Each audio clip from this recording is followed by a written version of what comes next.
Picture the scene. It's the heartbreaking aftermath of the 2026 World Cup final in New Jersey. That absolute fairy tale ending in Qatar? Well, it feels like a distant memory now.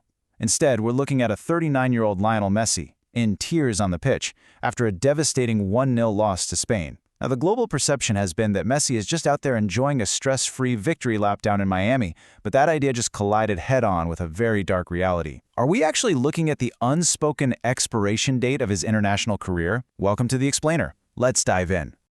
You really have to notice the cryptic messaging he put out right before the final. He posted a picture wearing his Adidas Last Tango boots, draped in the Argentina flag, with this caption: "No matter what happens tomorrow, this group has already written a story that we will never forget." I mean, it literally reads like a goodbye. And the internet definitely felt it too. Within hours of the final whistle, search trends asking if Messi retired experienced this massive, explosive spike. Everybody is desperate for answers right now. And at the absolute center of this panic is one unavoidable number: 39. At 39 years old, the physical reality of the sport is undeniable, right? Which brings up a huge question. Was moving to the lower intensity MLS just a strategic physical preservation tactic for 2026? Or did it actually leave him totally unprepared for the hyper-aggressive, high-line pressing of elite international teams? It really makes you wonder if stepping away from Europe's highest intensity secretly marked the exact moment his body began to, well, soft retire. But, age is only half of the equation here. We have to talk about the sudden, totally ruthless threat that dismantled Argentina in the first place: the explosive rise of Spain. This isn't just a good team we're talking about. This is a young, electric powerhouse. They represent football's absolute new golden generation. So we've got to ask, did this relentless Spanish squad just make Messi's 2026 dream completely impossible? To really understand what happened, we need to look at the anatomy of Argentine frustration. This was a 120-minute grind, and it brutally exposed the physical reality of an aging legend. We aren't just talking about him being tired. We're looking at increased muscle recovery times, higher injury frequency, and how a 39-year-old body clashes with the modern game's hyper-athleticism. Obviously, Argentina played with incredible heart, surviving right to the edge. But that physical breakdown, it was glaringly evident as the match dragged on. Just look at the sheer tactical imbalance. It tells the whole story. Spain generated an overwhelming 20 attempts on goal. Argentina, just 2. Over 2 entire hours of grueling play, Argentina managed a single block shot. It's crazy. This massive disparity illustrates exactly how Spain's relentless counterpressing and possession just suffocated Argentina. They literally couldn't breathe out there. They couldn't create. The tactical environment was an absolute nightmare for a team relying on an aging playmaker. And that suffocation? It led directly to a boiling point of sheer frustration. Let's break down this climax step by step. Step 1, in the 106th minute, Enzo Fernandez gets a straight red card for this hyper-aggressive WWE-style flip tackle. Literally seconds later, Step 2, Spain capitalizes on the chaos, and Ferran Torres thunders in the breakthrough goal. And then, Step 3, pure emotional collapse. Right at full time, Leandro Paredes gets sent off after a huge post-match scuffle. You really only react this way when you know you were completely powerless on the pitch. But that total breakdown by Argentina wasn't an accident at all. Under manager Luis de la Fuente, Spain has engineered an absolute tactical youth takeover. They haven't just won a trophy, they've solidified a completely new dominant identity.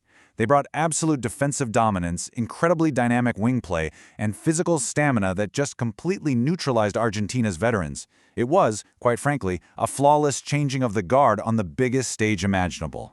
There's a single, insanely powerful statistic that illustrates their mastery. 1. La Roja conceded only a single goal during their entire 2026 World Cup campaign. Think about that. They shut down team after team, from the group stages all the way to shutting out Lionel Messi in the final. It's an incredible metric. It totally proves that their relentless counterpressing and defensive perfection are the new gold standard in world football. Now we also have to talk about the eerie, almost poetic passing of the torch that happened here. Remember 16 years ago when a young Messi posed for a charity calendar holding a baby in a bathtub? That baby was Lamine Yamal. Now that exact same teenager is the cutting edge of an explosive system that just ran circles around an aging Messi. The sport is getting faster, it's getting younger, and it's getting way more aggressive. Yamal represents the absolute pinnacle of this evolution. Which leads us to the ultimate legacy risk. As one commentator profoundly noted, If anybody has enabled the world to dream it's Lionel Messi, well, perhaps he sees the dying of the light.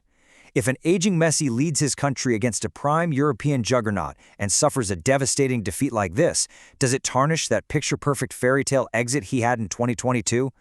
It's the classic tragedy, right? The athlete who stays just one game too long. But here is Messi's retirement paradox.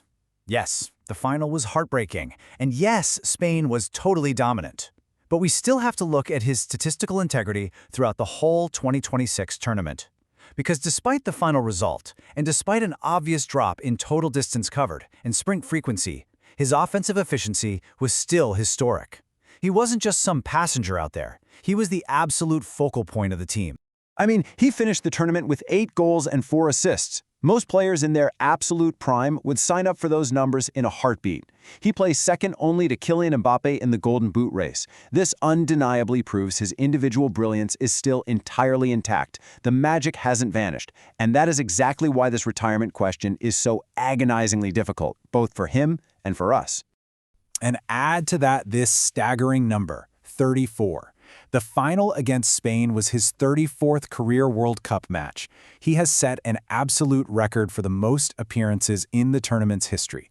The numbers literally belong to him. He has conquered every single individual metric this sport has to offer. There are no more records for him to chase.